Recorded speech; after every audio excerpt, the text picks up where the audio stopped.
Welcome to second edition of World Cashew Convention. I'm Chandana Shiv and I'm from cashewinfo.com. Today with me we have Mr. Krishnan Nair sir from Western India Cashew Company. Welcome to WCC sir.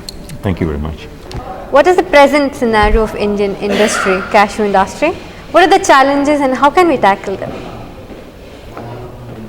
The Indian cashew industry has expanded beyond the traditional regions of Kerala, Karnataka and Tamil Nadu to many other places in the country. And this is because of two reasons. One is the crop had gone to those places and factories have come up in those places. And the second part of it is that the markets have also evolved, markets have developed because of the increase in disposable income in India. Today we are also faced with this big change of mechanization, which first started off in the peeling and now it's come to the shelling. And the export part of the industry is a little stuck because we are behind Vietnam in mechanization. So the costs are still higher than Vietnam and that's something which we are still struggling with. But leaders in the industry have taken the step of going in for more mechanization and modernizing their factories, etc. And I'm sure that we will come out ahead in the next few years. Yes, sir. So do you think the exports have declined because the export incentives were decreased from 5% to 2%? Definitely that had a big impact because the decrease was announced on April 1st. Right. And that was the beginning of the season. Yes, sir. And it is a big difference really. I mean, it made it more viable to sell locally than to export. And whoever was exporting lost money on their contracts because they had expected to get a higher income from it.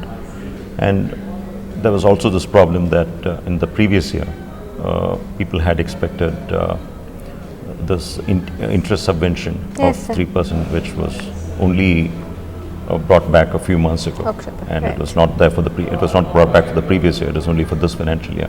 So both these things together costed people to do more into the local market, and exports definitely suffered because of that. Yes, sir. And what about the value-added products of cashew, sir? How are they doing in the retail markets?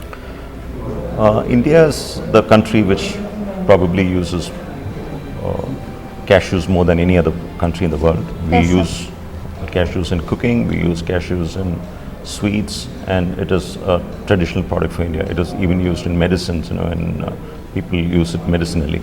Yes, sir. So value addition, today the value addition is actually, finding new dishes with cashews, etc. And that has actually been driven by chefs all over the country. The new thing which is going to come up is making it easier for people to use cashews in cooking, for example. There is no market for it today, but I'm sure that a market will develop for that. I'm talking of small packs of products made particularly to take advantage of the fact that cashews are used in kitchens all over the country. Yes. And do you think processing right now is viable, sir, because the ASEAN prices are high, kernel prices are the same. There is no parity. What do you think about the situation right now? There is no market price for cashews.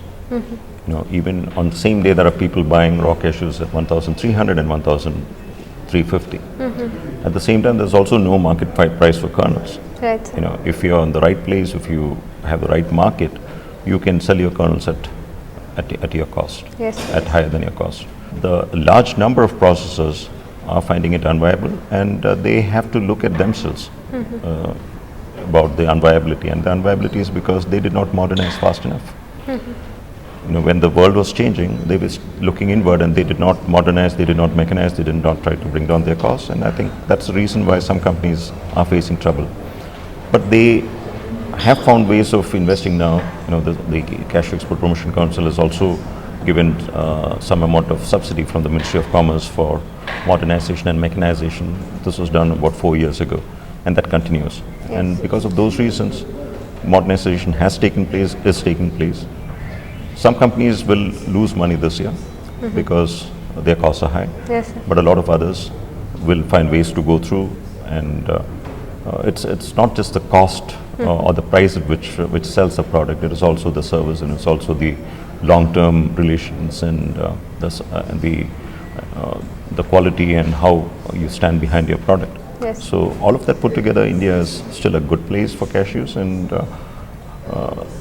Indian companies have their customers, and many of them will go through. But some companies, obviously, in this race, at a time when raw cashew prices have gone up and kernel prices have not gone up, will face trouble. Yeah. What do you think about the whole idea of standardization of ASEAN, sir? Raw cashews are an agricultural product, and it is very difficult to standardize raw cashews. It's very difficult to standardize mangoes, for example, or bananas or anything like that. At the same time, it is important to be able to standardize contracts. That is, people have to be able to know what they are buying, and people have to know that the seller knows that and the buyer, both of them have the same idea when they buy things. And when there are differences from the standard which they set for the contract, there has to be a way in which they address these differences. So that can be done, and that is being tried by many people. I think that has been done. The standardization for raw cashews today is to say that the general idea is to set a maximum moisture level, and that is to reduce the amount of problems in transportation, to set the type of packaging which is used, which is jute bags or sisal, to take care of the shipping problems which can happen in shipping by using the right amount and types of moisture absorbance, and also making sure that the cutting tests, the way the nuts are being tested, the quality is being tested is standard. So these things, industry is trying to do things, I'm sure, and I mean that is a practice which has evolved over time, and that needs to be possible to standardize that, and it will be a good idea to do that. Yes, sir.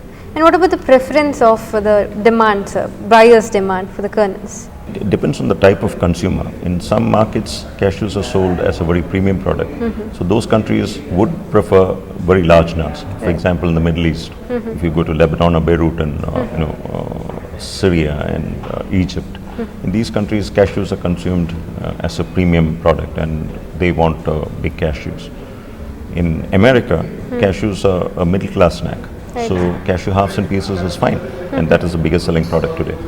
So it depends on the final consumer, who is being addressed.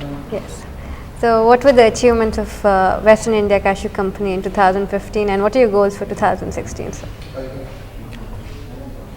Our company is focused on value addition. That is, we do further processing. I won't say value addition, I will say further processing. Yes. We try to take the product which is currently manufactured by India, and we try to do further processing of that for various markets.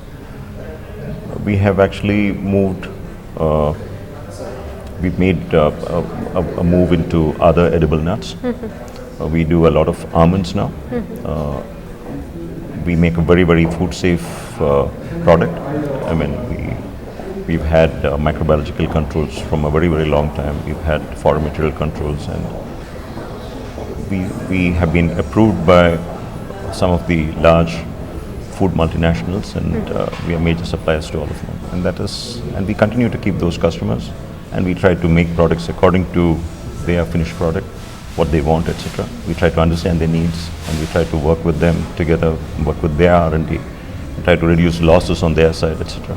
So these are things which we've been able to do over many years, and we've continued to do that over the last few years. Yes. So what do you look forward from WCC to that? I remember last year when he started this World Cashew Convention, it was a big risk that he took, and he managed to provide an environment which is neutral for people from all parts of the industry to come together.